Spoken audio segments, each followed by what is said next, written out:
Hey guys, మనం recent గా చూసుకుంటే ఈ మధ్య రిలీజ్ అవుతున్న సినిమాలన్నీ బాగా హిట్ అవుతున్నాయి. లైక్ సలార్, మంజుమల్ బాయ్స్, ప్రేమలు అండ్ మొన్ననే వచ్చిన కల్కి 2898 తో సహా ఇండస్ట్రీతో సంబంధం లేకుండా చిన్న సినిమా పెద్ద సినిమా అనే తేడా లేకుండా కాన్సెప్ట్ బాగుంటే కలెక్షన్స్ పరంగా కూడా బాగా హిట్ అవుతున్నాయి. అండ్ కల్కి కూడా 1000 CR కొట్టి టాలీవుడ్ లో సెకండ్ 1000 CR కొట్టిన సినిమాగా రికార్డ్ ని క్రియేట్ చేసింది. అండ్ ఆ రెండు సినిమాలు కూడా మన ప్రభాస్ అన్నవే. బట్ మనం ఈ రోజు వీడియోలో మాట్లాడుకునేది దేని గురించి అంటే, ఏ సినిమాకైనా డబ్బులు రావాలంటే ఆ సినిమా థియేటర్స్ లో రిలీజ్ అవ్వాల్సిందే. ఒక సినిమా ఎంత భారీ బడ్జెట్ తో తీసినా వాటిని థియేటర్స్ లో రిలీజ్ చేసి జనాల దగ్గరకు తీసుకుని వస్తారు. ఒక రకంగా చెప్పాలంటే సినిమాకి థియేటర్స్ హార్ట్ లాంటివి. మా సినిమా ఫీల్డ్ కి మాకు థియేటరే గుడి. మీ వల్లే మీరిచ్చింది. అలాంటిది అసలు ఈ థియేటర్స్ కి రెవెన్యూ ఎలా జనరేట్ అవుతుంది? ఏముంది, టికెట్స్ అమ్మే కదా అని మీరు అనుకోవచ్చు. కానీ టికెట్స్ అమ్మితే అందులో థియేటర్స్ కు వచ్చేది థియేటర్స్ ఒక సినిమా ఆధారంగా చేసుకుని ఓన్లీ 10 to 30% మాత్రమే. మరి వీళ్ళ మెయిన్ ఇన్కమ్ సోర్స్ ఏంటి? ఏ విధంగా డబ్బులు సంపాదిస్తాయి? అసలు ఈ థియేటర్స్ కి రెవెన్యూ మోడల్ ఎలా ఉంటుందో ఈ వీడియోలో చూద్దాం. వీడియో చాలా ఇంట్రెస్టింగ్ గా ఉంటుంది, ఎక్కడ స్కిప్ చేయకుండా లాస్ట్ వరకు చూడండి. Hello guys, welcome back to our channel friendly content.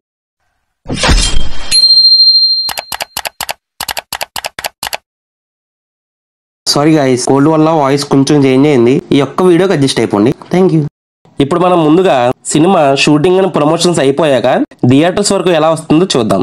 ఏదైనా ఒక సినిమా తీయడానికి అయ్యే ఖర్చంతా ప్రొడ్యూసర్ అనేవాడు పెట్టుకుంటాడు. సినిమా మొత్తం కంప్లీట్ అయ్యాక దాన్ని థియేటర్స్ రిలీజ్ చేయడానికి చూస్తారు. సో ఇక్కడ ప్రొడ్యూసర్ కి థియేటర్స్ కి మధ్యలో ఉండే వ్యక్తిని డిస్ట్రిబ్యూటర్ అంటారు. ఈ మొత్తం సర్కిల్ లో మోస్ట్ ఇంపార్టెంట్ డిస్ట్రిబ్యూటర్. అసలు ఈ డిస్ట్రిబ్యూటర్ ఏం చేస్తాడంటే, మూవీని తీసిన ప్రొడ్యూసర్ ఆ సినిమా యొక్క థియేట్రికల్ రైట్స్ ని ఈ డిస్ట్రిబ్యూటర్ కి అమ్ముతాడు.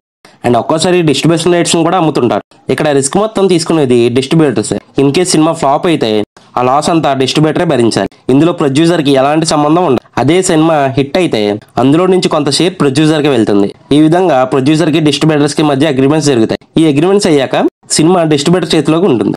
ఈ సినిమాని థియేటర్స్ లో వేయడానికి థియేటర్ ఓనర్స్ తో కొన్ని అగ్రిమెంట్ చేసుకుంటారు. ఇందులో single screen theatres, multi screen theatres ఉంటాయి. అసలు థియేటర్స్ ఇన్కమ్ టికెట్స్ ని సేల్ చేయడంతో స్టార్ట్ అవుతుంది. ఇన్ కేస్ పెద్ద హీరో సినిమా అనుకోండి, ఆటోమేటిక్ గా దానికి క్రేజ్ ఎక్కువ ఉంటుంది కాబట్టి టికెట్స్ ఫాస్ట్ గా సేల్ అయిపోతాయి. అండ్ అప్పుడప్పుడు పెద్ద సినిమాలని భారీ బడ్జెట్ పెట్టి తీయడం వల్ల టికెట్స్ కి హైక్ ఇవ్వమని ఆ స్టేట్ గవర్నమెంట్ ని రిక్వెస్ట్ చేస్తారు. ఇదే ప్యాటర్న్ చిన్న సినిమాలకి వర్కౌట్ అవుతుందంటే లేదు, ఎందుకంటే అది చిన్న సినిమా కాబట్టి సో బడ్జెట్ అండ్ క్రేజ్ కూడా తక్కువే ఉంటాయి. కానీ ఏ సినిమా అయినా స్టోరీ బాగుంటేనే థియేటర్స్ లో ఎక్కువ కాలం పాటు ఆడుతుంది. ఇలా సేల్ అయిన టికెట్స్ నుండి వచ్చిన రెవెన్యూలో ఎంటర్టైన్మెంట్ ట్యాక్స్ అనేది అప్లై అవుతుంది. ఇది ఒక్కో స్టేట్ లో ఒక్కోలా ఉంటుంది. ప్రస్తుతానికి మన ఏపీ అండ్ టీఎస్ లో చూసుకుంటే ఏపీలో 20%, టీఎస్ లో 18% ఈ ఎంటర్టైన్మెంట్ ట్యాక్స్ ఉంది. ఈ ట్యాక్స్ కి తీసేయగా వచ్చిన amount theatre owner and distributor share చేసుకుంటారు. సినిమా ఎంతకాలం ఆడుతుందనే దానిపైన ఈ షేర్ ఆధారపడి ఉంటుంది. సపోజ్ మల్టీప్లెక్స్ లో రిలీజ్ అయిన సినిమా అనుకోండి, ఫస్ట్ వీక్ లో టికెట్స్ అమ్మగా వచ్చిన దాంట్లో 50% షేర్ డిస్ట్రిబ్యూటర్ కి వెళ్తుంది. ఈ పర్సంటేజ్ వీక్స్ పెరిగే కొద్దీ తగ్గుతుంది. సెకండ్ వీక్ లో 42%, థర్డ్ వీక్ లో 37%. ఇంకా అక్కడ నుండి సినిమా ఎంతకాలం ఆడితే అప్పటి వరకు 30% షేర్ ని డిస్ట్రిబ్యూటర్ కి ఇస్తారు. అండ్ సింగిల్ స్క్రీన్ విషయానికి వస్తే ఫస్ట్ వీక్ 70% to 90% ఈ షేర్ మాక్సిమం సినిమా థియేటర్స్ లో ఆడినంత కాలం ఇలానే ఉంటుంది. అండ్ ఒక్కోసారి ఆ థియేటర్స్ ఓనర్స్ కి డిస్ట్రిబ్యూటర్స్ కి ఉన్న అగ్రిమెంట్ ప్రకారం ఈ షేర్ పెరగొచ్చు, తగ్గొచ్చు. సో ఇది టికెట్స్ అమ్మడం ద్వారా థియేటర్స్ కి వచ్చే రెవెన్యూ. ఇప్పుడు టికెట్స్ ద్వారా కాకుండా ఇంకే రకంగా థియేటర్స్ డబ్బులు సంపాదిస్తాయో చూద్దాం. దానికంటే ముందు వీడియోని మీరు ఎక్కడి వరకు చూసారంటే మీకు నచ్చిందని అనుకుంటున్నాం. ఇన్ కేస్ వీడియో మీకు నచ్చినట్టయితే వీడియోని లైక్ చేసి, షేర్ చేసి, కామెంట్ చేయండి. అండ్ ఛానల్ ని సబ్స్క్రైబ్ చేసుకోవడం మాత్రం మర్చిపోదు. మనం టికెట్స్ కొనుక్కుని సినిమా చూస్తూ ఉంటాం. కరెక్ట్ గా ఇంటర్వల్ దగ్గరకు వచ్చేసరికి లైట్ గా పాప్కార్న్ స్మెల్ వస్తుంది. దాన్ని ఆ థియేటర్స్ మేనేజ్మెంటే కావాలని ఆ స్మెల్ ని థియేటర్ లోకి వదులుతారు. దీనివల్ల మనకు ఇంటర్వల్ లో పాప్కార్న్ అండ్ స్నాక్స్ కొనుక్కోవాలని మనకి తెలియకుండానే అనుకుంటాం. ఈ popcorn, drink, other snacks item ద్వారానే ఈ థియేటర్స్ 85% వరకు ప్రాఫిట్ ని సంపాదిస్తారు. మీరు చూస్తే బయట ఉండే రేట్స్ కన్నా థియేటర్స్ లో అమ్మే రేట్స్ చాలా ఎక్కువ ఉంటాయి. ఫర్ ఎగ్జాంపుల్ మల్టీప్లెక్స్ లో పాప్కార్న్ రేట్స్ 150 to 550 వరకు ఉంటాయి. ఈ రేట్స్ పాప్కార్న్ కాంబో బట్టి ఉంటాయి. ఈ కాంబోలో popcorn plus Pepsi plus cola అని ఇలా డిఫరెంట్ కాంబోస్ ఉంటాయి. ఇలా కాంబో కాకుండా ఓన్లీ డ్రింక్స్ మాత్రమే తీసుకుంటే 80 to 150 లోపు ఉంటాయి. వీటిని కూడా వాటి సైజ్ బట్టి అమ్ముతారు. అండ్ సింగిల్ స్క్రీన్ విషయానికి వస్తే పాప్కార్న్ రేట్స్ 30 to 150 రేంజ్ లో ఉంటాయి. డ్రింక్స్ అయితే 45 to 90 మధ్యలో ఉంటాయి. వీటిని కూడా వాటి సైజుని బట్టి అమ్ముతారు. ఆఖరికి వాటర్ బాటిల్స్ రేట్స్ కూడా బయట ఉన్న రేట్స్ కంటే థియేటర్లో కొంచెం ఎక్కువే అమ్ముతారు. సో వీటి నుండి థియేటర్స్ ఎక్కువ డబ్బులు సంపాదిస్తాయి. ఇప్పుడు theatres next big revenue stream ఏంటో చూద్దాం.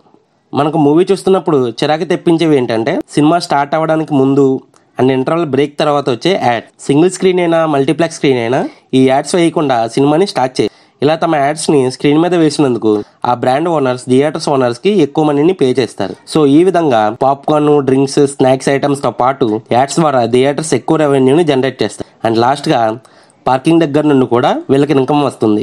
బైక్ కి 30 రూపీస్ అని, కార్ కి 50 రూపీస్ అని ఛార్జ్ చేస్తారు. కొన్ని థియేటర్స్ అయితే నార్మల్ టైమ్స్ లో కొన్ని events like trailer launch event, press meets, success meets ఇలాంటి ఈవెంట్స్ కి ఈ రోజుకి 15,000 నుండి 50,000 రేంజ్ లో ఛార్జ్ చేస్తారు. సో ఇదండి ఈ రోజు మన వీడియోని మీరు లాస్ట్ వరకు చూసారంటే మీకు ఖచ్చితంగా నచ్చింది అనుకుంటున్నా. సో వీడియోని లైక్ చేసి మీ ఫ్రెండ్స్ అండ్ ఫ్యామిలీకి షేర్ చేయండి. అండ్ మీరు ఎక్కువగా ఏ థియేటర్స్ లో మూవీని చూడడానికి ఇష్టపడతారు?